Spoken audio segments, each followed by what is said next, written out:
your phone conversation. De fiecare dată când vorbești la telefon, ei poate să asculte ce vorbești și să știe tot ce ai vorbit. And I can tell you that the computer knows Romanian very well. Să știți că și computerul știe limba română foarte bine.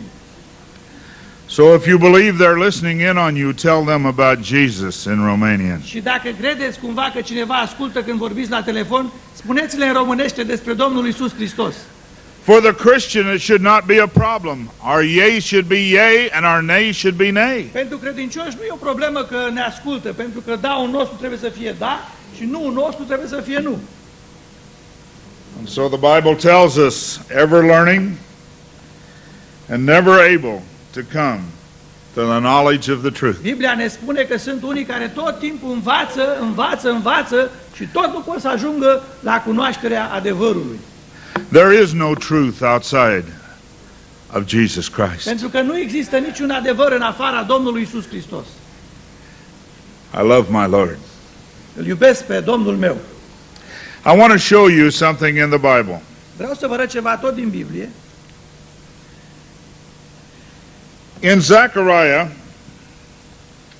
În Zaharia, cartea Zaharia,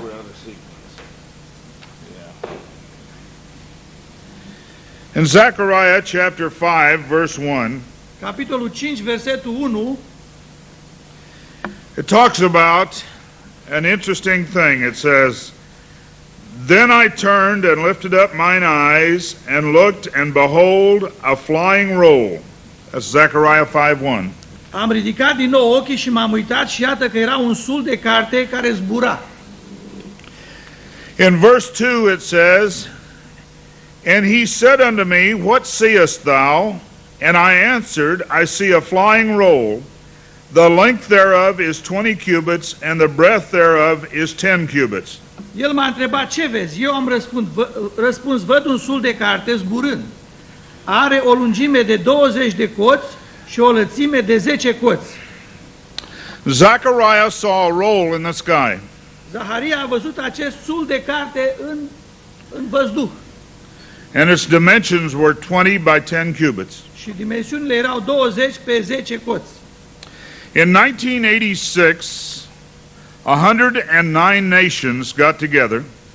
În 1986, 109 națiuni s-au strâns la oaltă.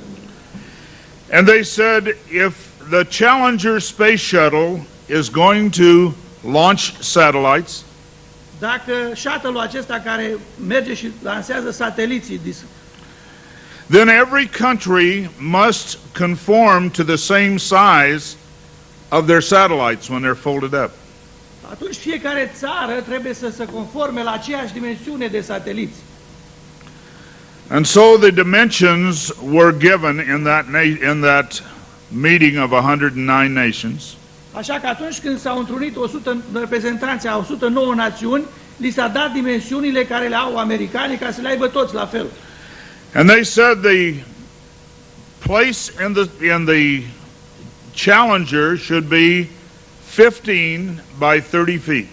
Și li s-a spus că locul în această navă care merge și face transportul va fi de 15 by 30. 15 pe 30 de feet.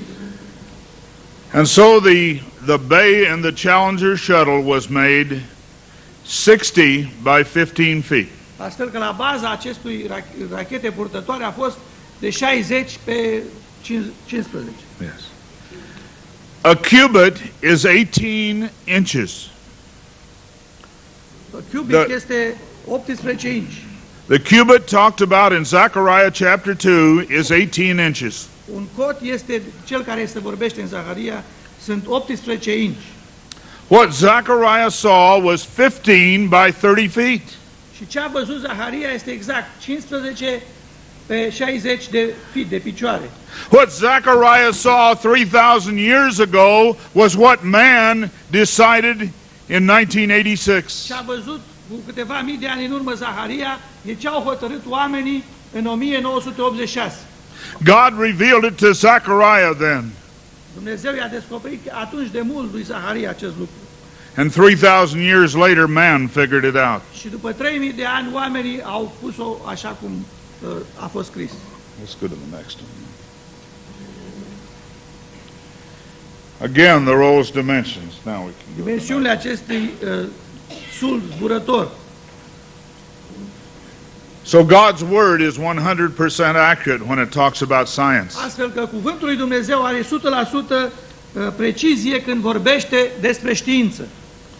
God knew the size that the satellite would be. Dumnezeu a știut și dimensiunile satelitului care vor fi. The United States has launched 66 new satellites. Statele Unite au lansat 66 de noi sateliți.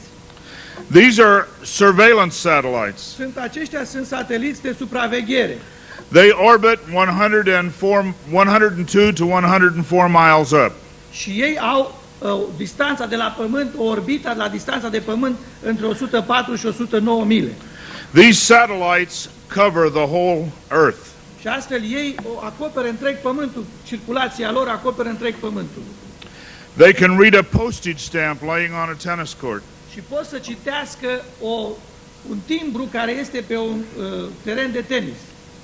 They can read your license plates continually. Poate să citească numărul de la mașină. There is no place that you can hide. Nu este niciun loc în care te poți ascunde de acest satelit. I think it's amazing when man comes to the end of man. Când omul ajunge la sfârșitul veacului, la sfârșitul omului, and he can only turn to God for his protection. Și ajunge la un moment dat când numai Dumnezeu poate să-l protejeze, să-l păzească. Jesus, when they picked up stones to stone him, Atunci când unii au luat pietre să lovească în Domnul Iisus Hristos, he was gone and they said, "Where did he go?" el a dispărut, s-a făcut nevăzut dinaintea lor și toți se întrebau unde este. I believe that God will protect his people in that same way. Cred că tot așa Dumnezeu ne va păzi și pe noi. These satellites, now over 900 satellites in orbit, but these 66 satellites are very, very advanced and sophisticated. Din cei 900 și ceva de sateliți, acești 66 sunt foarte avansați și foarte buni, foarte precizi, extraordinari. I want to talk about something else here just a moment. Și vreau să vorbesc despre altceva acum, pentru câteva momente. In Alaska, there is a project that was part of the Star Wars project. În Alaska este un proiect care a fost parte din așa numitul proiect Războiul Stelelor, cei care știți, inițiat de Reagan ca să ne păzească de rachetele sovietice. Star Wars was to be our protection against all other nations. Războiul Stelelor acesta, Star Wars, trebuia să ne protejeze de orice alte națiuni de rachete care ar veni din altă parte.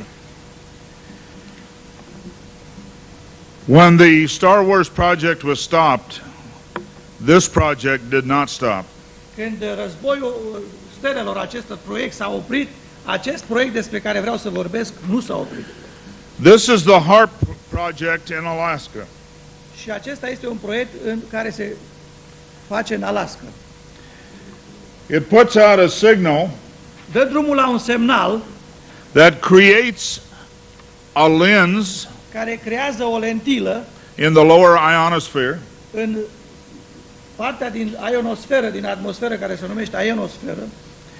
and then a signal can be bounced off of a heated area in the upper ionosphere. Și în partea superioară se vede acolo că mesajul poate fi reflectat înapoi.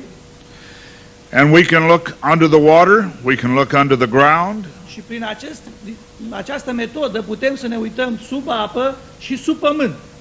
it allows us to look 3 miles down into the earth. Putem să vorbim prin acest dispozitiv să vedem 3